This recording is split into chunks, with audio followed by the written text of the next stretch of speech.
After just 9 months in Canada, Remus and Aya know their alphabet and a lot more about being Canadian. This is almost look like Canada. Like thousands of Syrians, this family is sponsored by individuals like Claudia. They club together to respond to Syria's refugee crisis.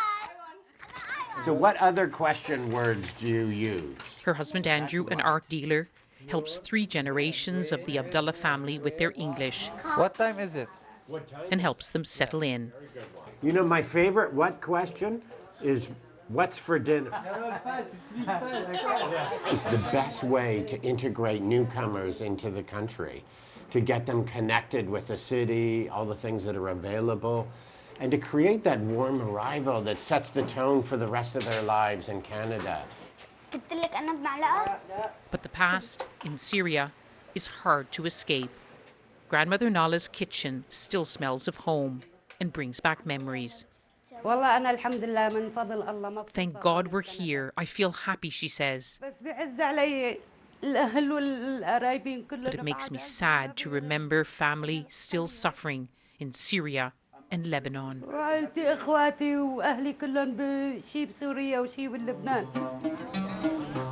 But food helps build new memories too.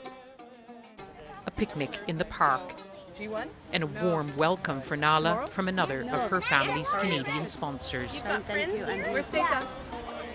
Their group raised enough money to support the Abdullahs for a year.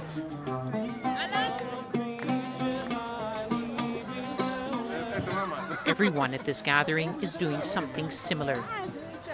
You do hear critical voices, but for now, the public mood is largely positive. It's so striking just how different the mood is here than much of Europe. But then much about Canada is different. Every Syrian family here was carefully vetted and then welcomed by families here in Canada.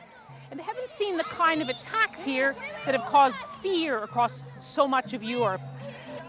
But when you look at this, you have to ask, could this kind of engagement be adopted somewhere else? Then suddenly, in this crowd, a family I know from Syria. It's been more than 2 years. Their lives were so desperate then. We're living as if we are waiting for death, Hanan told me. Little Daad lived in fear. She hated the future, she said, not knowing if she'd live or die. And here she is today. I see my future now, and I have something to do it here, and I like Canada so much. So this is it. But there's a problem with Canada's policy now.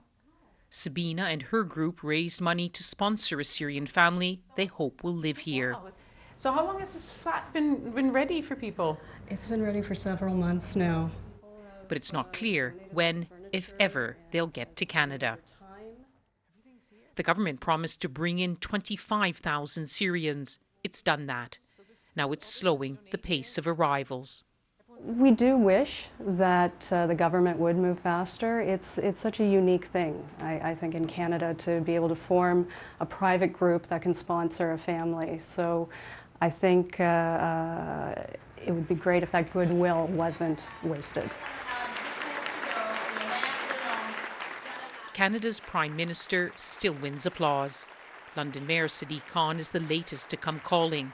Justin Trudeau describes refugees as new Canadians. We know that differences are a source of strength, and that's something that we have to continue to demonstrate. It means better jobs, better outcomes for our entire communities. But thousands of Canadians told me they sponsored refugees and they're still waiting, that they're not coming. There's Your government is not helping them. more work to do. There's a lot more work to do. I can write from 1 to 100. These Syrians already feel they belong here. This vast country has long made space for new citizens. But like many other places, it's asking, how many more will it make room for? How long will this warm welcome last? Lyse Doucet, BBC News, Toronto.